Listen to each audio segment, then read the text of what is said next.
अच्छा, आपके बहुत से प्रोजेक्ट्स मैंने स्पेशली आपके जो प्रोजेक्ट्स हैं, अरे एक तो ये काइंडली बता दीजिएगा इनकी लोकेशन क्या प्राइम है? अगर फॉर एग्जांपल मैंने भी इन्वेस्टमेंट करनी है तो मैं अगर मैं अपने बजट के हिसाब से देख लूँगा कि मुझे बहुत ज़्यादा इस्लामाबाद से दूर ना जाना पड़े, हाफ एन आवर की ड्राइव तो कोई प्रॉब्लम नहीं है। लेकिन आपकी जो लोकेशंस हैं, क्या वो फिजिबल हैं कि जो है मिडिल क्लास फैमिलीज के लिए? थैंक यू हमारा साहब। बेसिकली एक अच्छा इनिशिएटिव है आपका, और बहुत सारे क्लाइंट्स जैसे आप ओवरसीज़ को डील करते हैं, डिस्कशन करते हैं, क्वेश्चन भी आते होंगे आपके कि हमारी इन्वेस्टमेंट सिक्योर कैसे होती है। अब सिक्योरनेस का उन्होंने जैसे आपको डिस्कस किया था मूसा साहब ने, तो उसी तरीके से हमारे अगर प्रोजेक्ट सिक्योर होते हैं, क्लाइंट की इन्वेस्टमेंट सिक्योर होती है, तो डेफिनेटली डॉक्यूमेंटेशन के बाद प्रोजेक्ट्स की लोकेशन और प्रॉपर्टी रियल स्टेट जो है वो लोकेशन पे ही मैटर करता है। Location location location. और हमारे जितने भी प्रोजेक्ट्स हैं ऑल ओवर द पाकिस्तान, बड़े बड़े सिटी, मेजर सिटीज़ के अंदर भी, छोटे सिटीज़ के अंदर भी, हर तरह की इन्वेस्टमेंट को केटर करने के लिए, हर तरह के क्लाइंट को केटर करने के लिए हर प्रोजेक्ट हमारा प्राइम लोकेशन पे होता है। इसीलिए हमारा जो क्लाइंट की रोटेशन है, जो क्लाइंट बार बार इन्वेस्ट करते हैं हमारे साथ हमारे प्रोजेक्ट्स में, ऑलमोस्ट 39 to 45% है। तो ये एक मेजर हिस्सा है जो हम अपने क्लाइंट को केटर कर रहे होते हैं। साथ साथ कि हर प्राइम लोकेशन, जैसे अगर इस्लामाबाद में है तो इस्लामाबाद की प्राइम लोकेशन पे होंगे, DHA है तो DHA, फिर रावलपिंडी, फिर लाहौर, कराची, मुल्तान, गुजरांवाला, फैसलाबाद, इवन के जहाँ जहाँ नॉर्दर्न एरियाज़ के भी जितने भी प्रोजेक्ट्स हैं सारे मेजर लोकेशन के ऊपर होते हैं। इसीलिए हमारे क्लाइंट का रोटेशन जो है वो 39 to 45% है। अच्छा, बेसिकली हमारी ऑडियंस की जानना चाहेगी कि टॉप ट्रेंड्स क्या, क्योंकि आप हाई राइज में भी कर रहे हैं और आप हाउसेस के अंदर भी कर रहे हैं, तो टॉप ट्रेंड्स इस्लामाबाद या लाहौर में फॉर एग्जांपल टॉप ट्रेंड्स क्या है? बेसिकली जो आपका फ्यूचर है, अगर आप देखें पिछले पास्ट डेकेड और मोर देन डेकेड भी आप देखें, तो हम आहिस्ता आहिस्ता हाई राइजेस की तरफ आ रहे हैं। ऑल दो इंटरनेशनल मार्केट में, और जैसे कि आपके जो यूरोप की ऑडियंस भी देख रही है इसको और US की, उनके लिए तो पिछले 100 साल में हाई राइज लिविंग और vertical living is very common, not मतलब कोई बहुत उनके लिए कोई डिफरेंट चीज़ नहीं है। पाकिस्तानी मार्केट में हम आहिस्ता आहिस्ता इस तरफ को रुख कर रहे हैं। और मज़े की बात यह है कि जो पिछली भी गवर्नमेंट गुजरी है हमारी और ये वाली गवर्नमेंट भी, they are supporting high rise projects इस तरीके से कि उन पे टैक्स कम रखे हुए उन्होंने, ठीक है। उसके अलावा वो जो आपकी प्राइम लोकेशंस है इस्लामाबाद, पिंडी की, जो आप ये कह लें कि डाउन टाउन्स हैं, वो ऐसी लोकेशंस पे ज़्यादा से ज़्यादा लोगों को इन्वेस्ट करने की अपॉर्चुनिटीज़ फराहम करते हैं डेवलपर्स को, और उनकी बिडिंग और उनकी एक्सेस ईजी रखते हैं। तो कहने का मकसद ये कि जो आपका वर्टिकल है और हाई राइज है, that is the future of Pakistan also. World wide में तो हाई राइज चलता है। एक बात तो ये कि हम देखा जाए तो अपना लैंड बहुत सारा जो कल्टीवेशन के लिए इस्तेमाल होता है उसको भी हम काट रहे होते हैं, और प्लस हम जो आपकी एक्सेस में होती है चीज़, वो अगर बंगलो या लैंड की बात करें तो बहुत दूर होती है डाउनटाउन से, कोई 60 किलोमीटर्स पे या 80 किलोमीटर्स पे।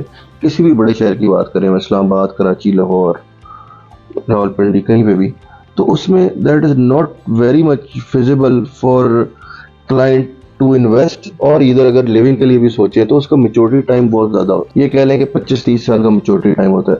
On the other hand vertical जो होता है आपका 2 से 3 साल उसका मेच्योरिटी टाइम होता है, चाहे वो अपने लिए खरीदें, चाहे आप अपनी इन्वेस्टमेंट्स के लिए खरीदें, चाहे लिविंग के लिए खरीदें, both are equally good options.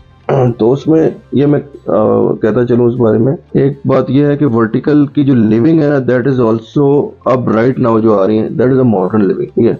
उसके इनसाइड आपके पास 24/7 इलेक्ट्रिसिटी बैकअप्स होते हैं, आपके पास अपनी डेडिकेटेड पार्किंग्स होती हैं जो कि सिक्योर होती हैं, फिर उसके पास आपके पास बेतहाशा एमिनिटीज़ होती हैं जो कि आपके हाउस के आसपास नहीं होती, आपको बहुत सारे पैसे देके खरीदनी पड़ती है, जैसे कि किड्स एरियाज होते हैं, सिनेमाज होते हैं, जिम्स होते हैं, स्पा, स्विमिंग पूल और कई बेतहाशा ऐसी चीज़ें जो आपको with in your own living space के रेडियस में मिल जाती हैं, ठीक है। तो ये चंद मैंने आपको ऐसी एग्जांपल्स दी हैं और इसमें एक और मैं मिस करूँ, सिक्योरिटी। जो सिक्योरिटी होती है हाई राइज वर्टिकल में, जो अच्छे डेवलपर के बनाए हुए जैसे हम लोगों ने ऑन बोर्ड किए हैं, सिक्योरिटी बड़ी मैटर करती है। आपकी गेटेड सोसाइटीज होती हैं, गेटेड कम्युनिटीज होती है, इन साइड आप आ गए तो आप बिल्कुल हर तरह से सिक्योर हैं। कोई थेफ्ट के मामला, कोई चोरी के या कोई और इस किस्म के मसाइल जो बच्चों को या बड़ों को दरपेश होते हैं आपकी सोसाइटी में, वो ऐसी कोई बात नहीं होती यहाँ पे। तो that is very safe investment. Vertical is the next choice of living. मैं ये कह सकता हूँ कि पाकिस्तान में अब होने जा रही है, इंटरनेशनली तो आप जानते हैं ऐसे ही है। तो that is why vertical is the next better option for living. अच्छा, कंज्यूमर के सेटिस्फेक्शन के लिए मैं पूछना चाहूँगा कि शॉर्ट टर्म इन्वेस्टमेंट और लॉन्ग टर्म इन्वेस्टमेंट पे क्या उनका बेनिफिट्स होगा हाई राइज में? बेसिकली हमारे साहब आप देखें कि किसी भी सिटी के अंदर अगर कोई बिजनेस करता है, कोई भी बंदा या जॉब करता है, तो वो कोशिश करता है कि मैं कहीं करीब मेरी रिहाइश हो, मैं रहूं कहीं करीब, बनिस्बत से आगे 50-60 किलोमीटर, 70 किलोमीटर या 100 किलोमीटर दूर से मैं आऊँ, किसी सोसाइटी में मेरा घर हो। ऑल्दो के ये चीज़ बुरी नहीं है, लेकिन आप जब सिटी के अंदर होते हैं आपके एक बहुत सारे एक्सपेंसेस कवर हो जाते हैं, बच जाते हैं। वो आपके एक्सपेंस मीन्स कि अगर 2 लाख एक्सपेंस आ रहे हैं मंथली और उसमें से 60 से 70 हज़ार रुपया या 1 लाख ऑलमोस्ट आपका ट्रैवलिंग में, और फिर टाइम की जो खपत होती है, टाइम वेस्ट होता है उसमें लंबी ट्रैवलिंग में। तो उस सारी चीज़ों से बचने के लिए भी ये लिविंग जो है हाई राइज, क्योंकि सिटी के अंदर होती है, near to access to commercial markets, access to school, college, major universities, सारी प्राइम लोकेशन जो आपके बच्चों की फैसिलिटी के लिए और एक लिविंग के लिए। तो हाई राइज सारी चीज़ों को एक कवर करता है। आपके उसमें प्रॉफिट अच्छा अर्न होता है। हाई राइज में 2-3 साल के अंदर भी डिलीवरी हो जाती है और वो लिविंग भी जो प्रोमिनेंट है। और जैसे कि तैमूर साहब ने बताया कि एक मॉडर्न लिविंग है। अभी जो पहले हाई राइज थी वो और थी, लेकिन अभी हर प्रोजेक्ट जो है वो चेंज हो रहा है, मॉडर्न लिविंग की तरफ जा रहा है, फैसिलिटीज़ की तरफ, हर तरह की एमिनिटीज़ उसमें ऐड हो रही हैं, इंटरनेशनल स्टैंडर्ड ऐड कर रहे हैं प्रोजेक्ट्स के डेवलपर जो हैं। और मोस्टली हमारे पास जो जितने भी 70 से ज़्यादा डेवलपर हमारे साथ काम करते हैं। तो ये एक चीज़ थी, मैंने कहा चलो मैं ऐड करूं ताकि हमारे क्लाइंट्स को ज़्यादा बेनिफिट मिल सके। अच्छा, क्लाइंट्स के रीसेल वैल्यू के लिए आप कंपैरिजन क्या है टेक्सटनेट का, हाउसेस का और हाई राइज बिल्डिंग्स का? इसमें देखें अगर क्योंकि जैसे तैमूर साहब ने पहले बताया कि लास्ट जो 5-6 साल गुजरे हैं, इनमें जो भी गवर्नमेंट्स थी उन्होंने सपोर्ट किया है हाई राइज बिल्डिंग्स को। बड़े जो टैक्स हैं लैंड के ऊपर या प्लॉट्स के ऊपर या घरों के ऊपर, वो 15 to 17% तक है अगर आप रीसेल करने जाते हैं या परचेज करते हैं, दोनों सूरतों में ना। लेकिन यहाँ हाई राइज के अंदर फर्स्ट ईयर के अंदर 7% है, सेकंड ईयर के अंदर 7% है। और मोस्टली अगर आप देखें तो क्लाइंट ने 1.5-2 साल के बाद प्रोजेक्ट को या अपनी प्रॉपर्टी को सेल करना होता है ना, तो वही 2 साल उसने जो कमाया होता है वो टैक्स की सूरत में चला जाता है। तो हाई राइज क्या करता है, हाई राइज में एक तो टैक्स है कम और दूसरा 2 साल के बाद ज़ीरो टैक्स हो जाता है। जब आपको 2 साल के बाद या 2.5 साल के बाद आप उसको सेल करने जाएंगे तो आपकी प्रॉपर्टी की वैल्यू एप्रिसिएशन भी आपको मिल जाएगी और आपका टैक्स फ्री भी है। तो इससे बड़ी बात और हाई राइज में और क्या हो सकती है, या प्रॉपर्टी में इन्वेस्ट करने के बाद आपका जो मेन पर्पस था वो पूरा हो गया ना। आपको एक अच्छी लिविंग भी मिल गई या अच्छी प्रॉपर्टी मिल गई, उसके ऊपर अच्छा कैपिटल गेन मिल गया और आपका टैक्स फ्री भी है।